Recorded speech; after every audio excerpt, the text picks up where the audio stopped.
Yo tengo un te quiero caribeño. Bueno, vamos a estar hablando, en verdad nos ponemos muy pero muy serios porque tenemos que hablar de un terremoto récord en Kamchatka, en Rusia, sí, que disparó alertas de tsunami. Al parecer están desescalando estas alertas que implicaron, entre otras cosas, 8.8. 8.8 en la escala Richter, que implicaron, entre otras cosas, alertas de tsunami. Por ejemplo, en Japón, la información que tenemos es que se desescaló esa alerta, que han llegado olas a Hawái y a las costas de California, obviamente no en escala de tsunami, pero sí algún tipo de, digamos, de consecuencia o reverberancia de lo que ha sido este terremoto, pero por supuesto que las alertas han disminuido frente a lo que había sido. Mirá los autos cómo se mueven. Es impresionante, las imágenes son impresionantes. Las cosas se convierten en juguetes. Hay una imagen de un puerto, perdón, que creo que la tenemos en,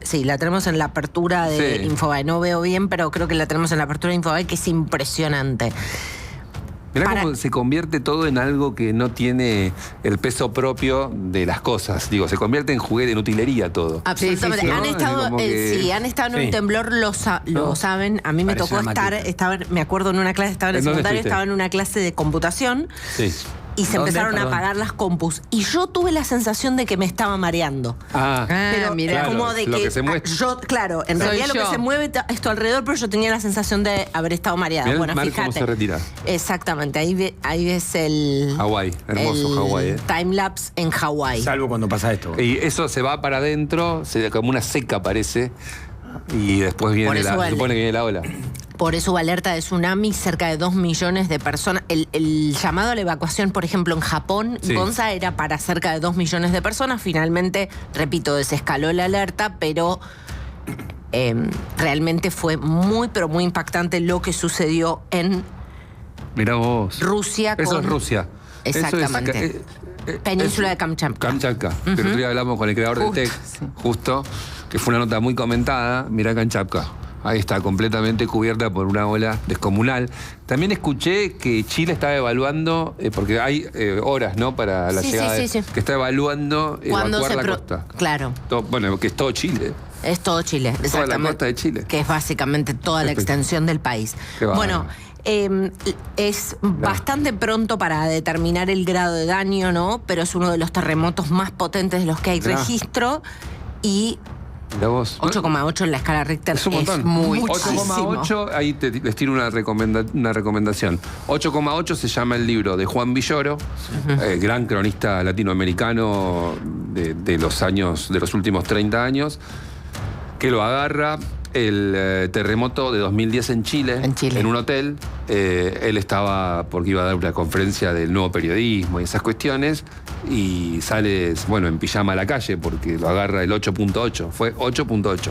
Y la crónica de ese terremoto es una buena pieza. En Santiago fue un terremoto muy grande. Muy grande. De hecho, ese terremoto definió no sé si el arranque o toda la gestión de Piñera en ese momento. Reconstruir Chile. Hubo un terremoto de escala muy similar, de escala 9 en 2011 en Japón, en el noroeste de Japón, que tuvo un efecto devastador. Estamos muy cerca dentro de la misma escala.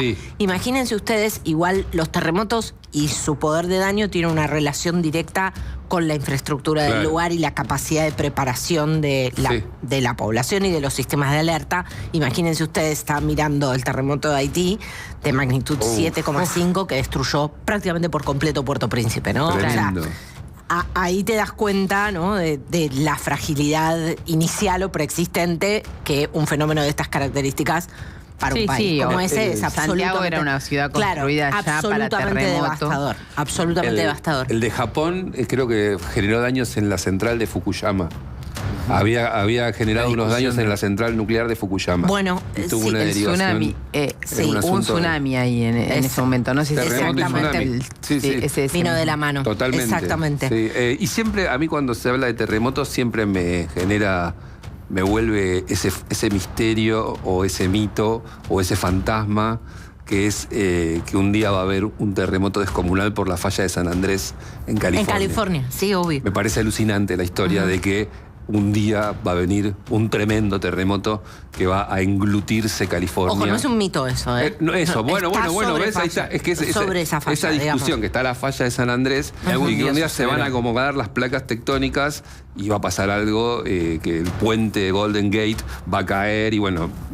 Me parece algo que es cinematográfico. Es importante marcar esto. Esto tuvo como epicentro una zona, o como zona más golpeada de la península de Kamchatka, un lugar poco poblado, digamos, ¿no? Claro, y eso siempre, afortunadamente, ayuda, ¿no?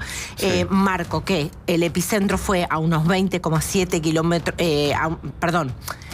fue a unos 20,7 kilómetros de profundidad y a unos 119 kilómetros de Petropavlovsk-Kamchatsky, en la península de Kamchatka, ¿no? Uno de los lugares más fríos de la Tierra, seguramente, por decir algo. Y otro dato que perdón, Caro me miró como... Perdóname, no lo puedo chequear. Precisamente en este momento, no precisamente en este momento. Ahora es el verano. Sí. No, por un tema estacional, no. Y otro libro para recomendar en estas situaciones es una novela hermosa que a mí me gusta regalar, que se llama De vidas ajenas, de Manuel Carrer. Para mí es la novela consagratoria, es la crónica consagratoria de Manuel Carrer, que él es protagonista de esa novela y empieza con esta línea.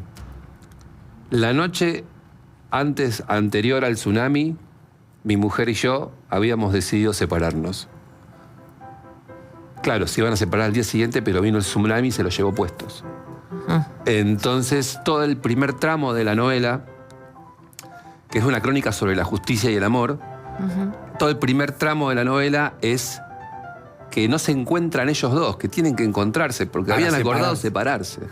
Pero es un dramón, porque se los llevó puestos la ola, ¿entendés? Entonces y es real la historia. Entonces está narrado con una maestría la catástrofe y al mismo tiempo la catástrofe interior. El drama personajes que cuando hay un drama sobre un drama, hay un drama que tiene que quedar en punto suspensivo. Bueno. Perdón, solamente hago un paréntesis porque mencionaste Fukushima y me parece importante. Los medios en Japón no solamente están hablando... Perdón que insista con Japón, pero Japón es el país que había tenido la máxima alerta y además está el antecedente de 2011 y está el antecedente de lo que pasó con Fukushima. La entidad internacional, por cierto, liderada por un argentino, Rafael Grossi, que regula y monitorea la actividad nuclear, sobre todo en las principales plantas, está diciendo que no hay afectación para 2 de las principales plantas nucleares en el Pacífico Norte. Marco esto porque es importante, ¿no? Sí. Y que además desescaló la alerta por tsunami en Japón. Muy bien. Bueno, Moncho.